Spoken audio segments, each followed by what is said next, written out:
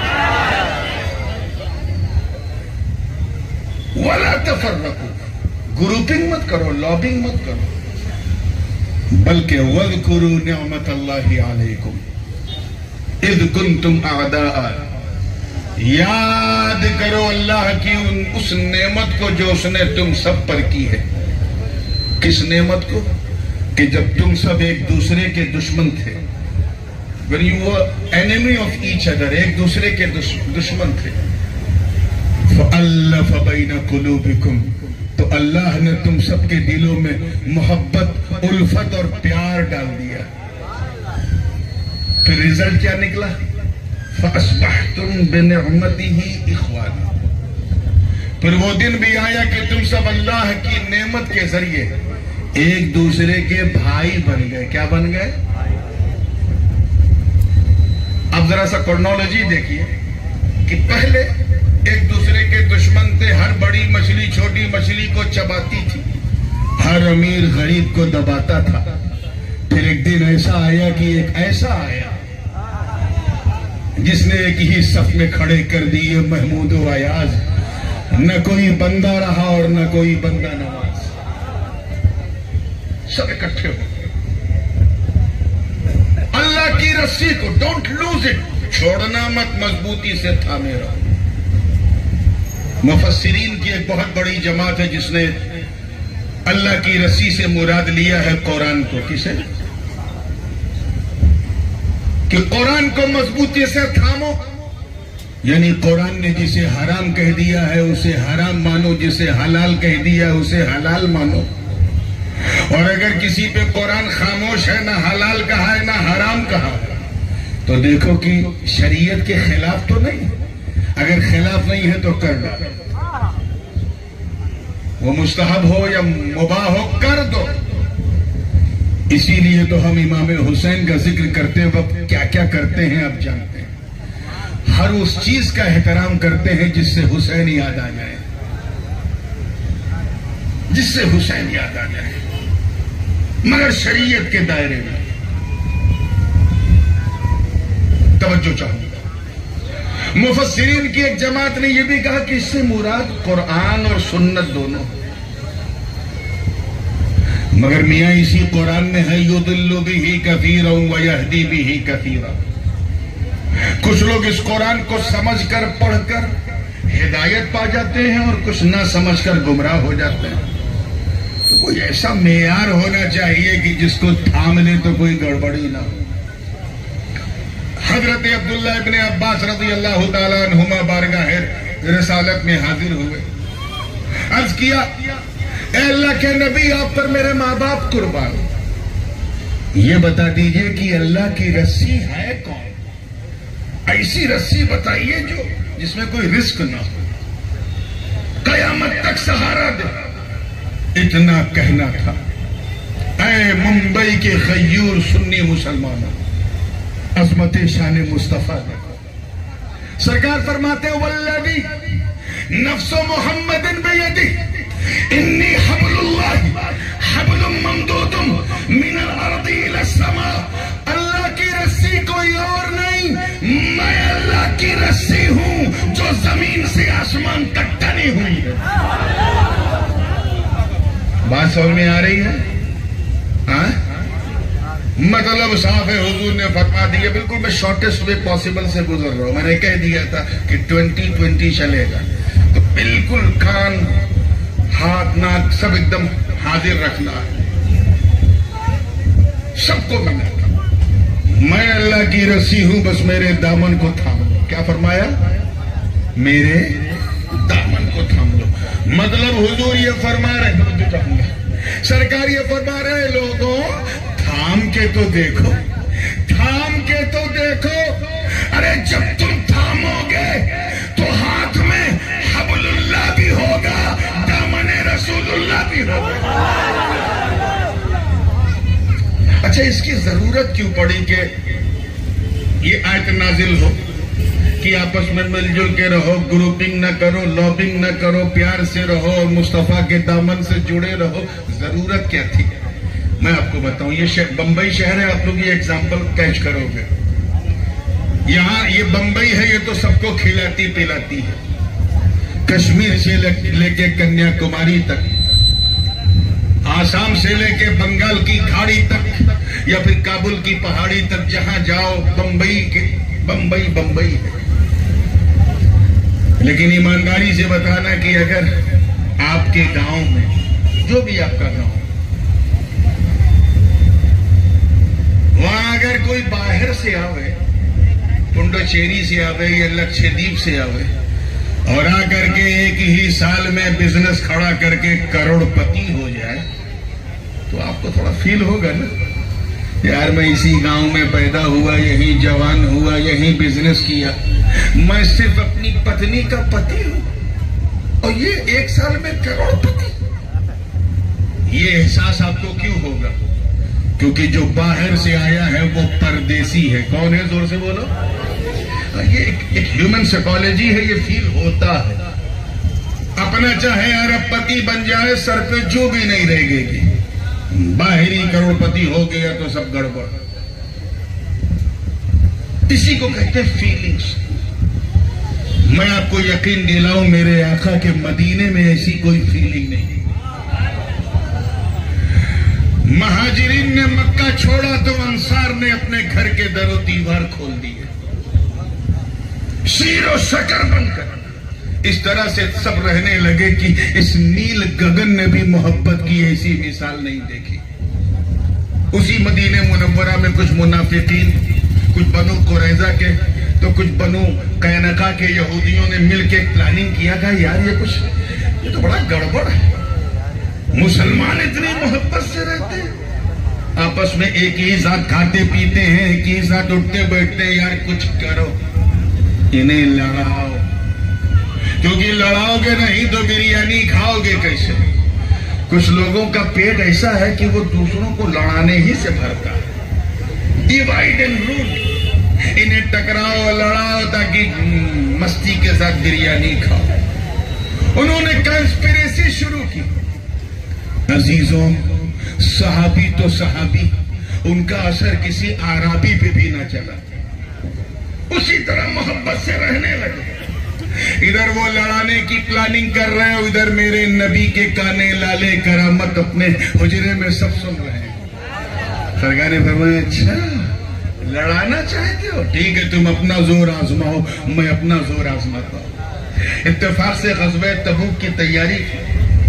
صحابہ کرام مسلح ہو رہے تھے، حضور نے اسی موقع پہ ایک جلسہ کیا، سب کو اکٹھا کیا. یہ اتنا مشہور جلسہ ہے کہ اس کا ذکر بخاری میں بھی ہے، مسلم میں بھی ہے، ترمذی میں بھی ہے، ابن ماجہ میں بھی ہے، ابو داؤد میں بھی ہے، نسائی میں بھی ہے، بلکہ حدیث نام کی کم و بیش ہر کتاب میں، جس میں ہم کہتے ہیں عہد مواخات، بھائی چارے کا جلسہ. کون سا جلسہ؟ زور سے بولو. بھائی چارے کا جلسہ، عہد مواخات. میرے نبی نے ایک بھائی چارے کا جلسہ کیا، سب کو اکٹھا کیا، سب کے درمیان نبی نے تقریر کی اور فرمایا، اے لوگوں، تم میں نہ کوئی عربی ہے، نہ عجمی ہے، نہ سندھی ہے، نہ فارسی ہے، نہ کرشی ہے، نہ مطلبی. سب ایک دوسرے سے گلے مل جاؤ، ایک دوسرے کو اپنا بھائی بنا لو اور اللہ کی رسی کو مضبوطی سے تھام لو. سب ایک دوسرے کو گلے لگانے لگے. محبت کی ایسی نظیر کبھی چشم فلک نے دیکھی نہ تھی. ارے یار اس وقت تو حد ہو گئی، حد ہو گئی جب بلال حبشی کو ابو بکر صدیق نے گلے لگا لیا. جنتی حوریں بھی رخسار بلال کی بالائیں لینے لگی ہوں گی. سب ایک دوسرے سے گلے مل رہے. حضرت علی کی ڈیوٹی یہ تھی تبوک کے موقع پہ کہ آپ کو یہیں رہنا ہے مدینے میں، تو اس بس میں علی کو نہیں بلایا گیا. اینڈ ہی واز کرائنگ، وہ رو رہے تھے. ایک صحابی نے دیکھا علی کو روتا ہوا تو بھاگتا ہوا آیا، کہا حضور علی رو رہے. اب دیکھیں کیچ کریں، علی رو رہے ہیں، رونے کی وجہ صحابی کو معلوم، لیکن حضور نے جب پوچھا کیوں رو رہے ہیں تو صحابی نے عرض کیا سرکار آپ ہی بولا کہ پوچھ لیں کیوں رو رہے ہیں۔ یعنی کتنے نیک لوگ ہوتے تھے یہ صحابہ، جتنا دیکھتے تھے اتنا ہی بتاتے تھے، اپنی طرف سے نمک مرچ نہیں لگاتے تھے بمبئی کی سٹائل میں، ہو سکتا بابا اس لیے رو رہے ہو سکتا اس لیے رو رہے ہو، نہیں، سرکار آپ ہی بولا کہ پوچھ لیں کیوں رو رہے۔ اب بلا علی کو، عزیزان ملت، وہ علی، دیکھیں کتنے لوگ کیچ کرنے بیٹھے ہیں، وہ علی جن کی ایک جنبش انگشت سے باب خیبر تھر تھرا کے اکھڑ جائے، جب نبی نے علی کو بلایا تو علی تھر تھراتے کپ کپاتے لرزیدہ قدم سے حاضر ہوئے۔ سرکار نے فرمایا مالک یا اخی، کیا ہوا میرے بھائی؟ کہ حضور میں یہ سوچ کے رو رہا ہوں کہ کاش میں بھی اس محفل میں آتا، کاش میں بھی کسی کو گلے لگا کے اپنا بھائی بناتا، مگر آپ نے مجھے اس سعادت سے محروم رکھا، میں کسی کو اپنا بھائی نہیں بنا سکا، یہی سوچ کے میں رو رہا ہوں۔ اتنا کہنا تھا فقام النبی علی المنبر، حضور بیٹھے تھے کھڑے ہو گئے، فرمایا علی سن، توجہ رہے، اللہ کرے بات دل میں اتر جائے، سن، میں نے ان سب کو بلایا، گلے ملوایا، ایک دوسرے کا بھائی بنایا، تجھے نہیں بلایا کیوں؟ بتائی تو گلے نفسی، میں نے تجھے اپنے لیے بچائے رکھا تھا۔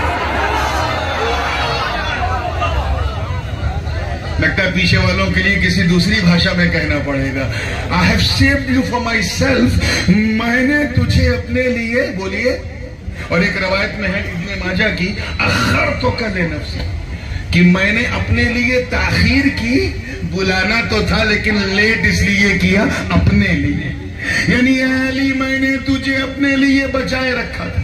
نبی نے فرمایا سن، ان لوگوں کو تو میں نے اس زمین کے اوپر، اس آسمان کے نیچے ایک دوسرے کا بھائی بنایا ہے، مگر تو میرا ایسا بھائی ہے کہ انت اخی فی الدنیا والآخرہ، تو یہاں بھی میرا بھائی وہاں بھی میرا بھائی۔ اور آگے بڑھ کے سرکار نے فرمایا کہ گھبراؤ مت، رو مت، انت منی بمنزلت ہارون من موسیٰ غیر انہو لا نبی من بعدی، تو میرے نزدیک ایسے ہی ہے جیسے ہارون موسیٰ کے نزدیک۔ وہ طور پہ گئے تھے تو ہارون کے حوالے اپنا شہر کر کے گئے تھے، میں تبوک جاؤں گا تو تیرے حوالے اپنا شہر کر کے جاؤں گا، تو میرے نزدیک ہارون کی طرح ہے، بس فرق یہ ہے کہ ہارون نبی تھے اور میرے بعد کوئی نبی نہیں ہوگا۔ آگے بڑھنے سے پہلے کیونکہ چھوٹے چھوٹے بچے بھی بیٹھے ہیں تو ان کے سٹینڈرڈ کی ایک بات کر کے چلوں، موضوع سے ہٹی ہے لیکن اس لیے کرتا چلوں کیونکہ سنیوں کے دل سے بالکل سٹی ہے۔ اجازت ہے؟ بتائیے گا توجہ سے، نبی اور علی رشتہ کیا ہے دونوں کا؟ کزن ہے نا، سگے چچیرے بھائی، بولو زور سے بولو تاکہ جو لوگ سن رہے ہیں ادھر ادھر سے وہ شرمندہ نہ ہوں کہ کیسے سگے بھائی ہیں، سگے چچیرے بھائی ہیں، کیا ہے؟ First cousin brothers. اچھا، دوسرا آسان سوال، دونوں میں بڑے بھائی کون ہیں، چھوٹے بھائی کون ہیں؟ بتائیے، زور سے بولو یار۔ علی چھوٹے بھائی ہیں اور نبی، ہاں، جب تک کہ ٹیکا نہ لگاؤ گلے سے آواز نہیں نکلتی، نبی بڑے، تو نبی علی کے بڑے بھائی ہیں۔ کس کے بڑے بھائی ہیں؟ علی نبی کے چھوٹے بھائی ہیں۔ اب ذرا دل تھام کے جملہ مولانا دیکھیے گا، ایک استنباط کیا ہے میں نے کہ نبی سب کے نہیں، علی کے بڑے بھائی۔ کس کے؟ ذرا زور سے بولو، علی کے بڑے بھائی۔ ارے موقع ملے تو ان جماعتیوں کو سمجھاؤ جو نبی کو اپنا بڑا بھائی کہتے بھی ہیں، کتابوں میں لکھتے بھی ہیں، ان سے کہو ملا جی، ارے بڑا بھائی کہنے کا حق میرے نبی نے علی کے سوا کسی کو نہیں دیا۔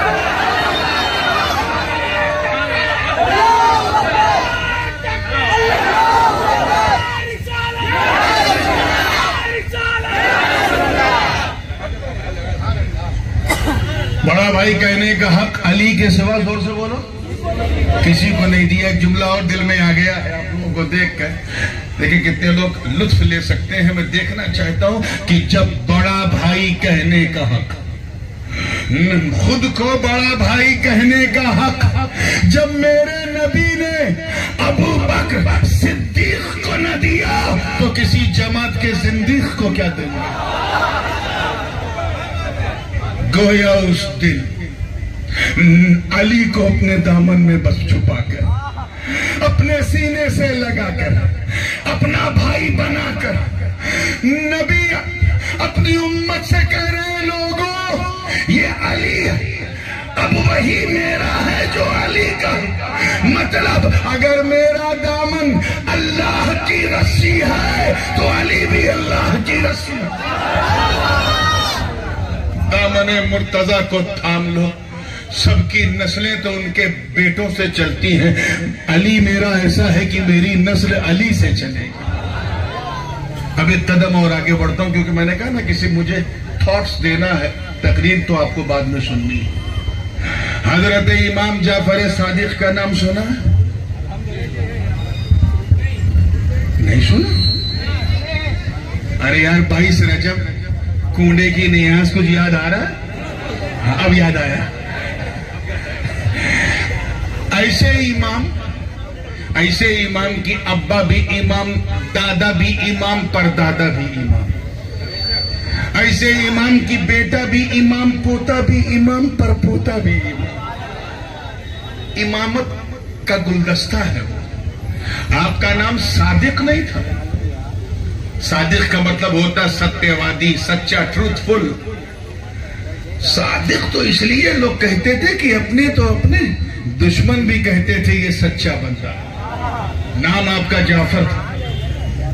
میں سچائی کی ایک مثال دوں کہ ایک دن حضرت امام جعفر صادق اپنے نانا جان کے ممبر سے اتر کے نیچے آئے اور حضور کے مواجہے پہ کھڑے ہو کے درود و سلام پیش کر رہے تھے. اس زمانے میں یہ ترکیوں کی بنائی ہوئی سنہری جالی نہیں تھی, تو کھجوروں کی ٹہنی سے جو مائگریٹنگ کی جاتی تھی بس وہی تھی. بہت سکون سے درود پڑھ رہے تھے, فاتحہ پڑھ رہے تھے. ایک آیا, اچھا اس ٹائپ کے لوگ اس زمانے میں بھی تھے, آئے اور کہا اے امام ابن امام, اندر کس کی مزار ہے؟ نے کہا اندر میرے نانا جان علیہ السلام ہے اور ان کے 2 ساتھی ابو بکر و عمر ہیں. تو اس نے کہا اچھا یہ بتائیے what was the status of سیدنا ابو بکر in front of holy prophet؟ حضور کے نزدیک ابو بکر کیسے تھے؟ اتنا کہنا تھا. ابھی ہے ٹائم ہے, ادھر میری طرف دیکھیں, ابھی تو اسٹیج پہ 1 گھنٹہ بیٹھیں گے. اتنا کہنا تھا. تب تک امام جعفر صادق نے کہا وہ کیسے تھے وہ تو میں بتاؤں گا, تو کیسا ہے وہ سمجھ میں آ رہا. ارے سن, یہ تو ایسے تھے کہ کبھی ساتھ چھوڑا ہی نہیں. سفر میں نبی کے ساتھ, حضر میں نبی کے ساتھ, خلوت میں نبی کے ساتھ, جلوت میں نبی کے ساتھ, شہر میں نبی کے ساتھ, گاؤں میں نبی کے ساتھ, مکہ میں نبی کے ساتھ, مدینے میں نبی کے ساتھ. ارے جب زمین پر تھے تو نبی کے ساتھ, آج گنبد خضرا کے نیچے لیتے ہیں تو نبی کے ساتھ.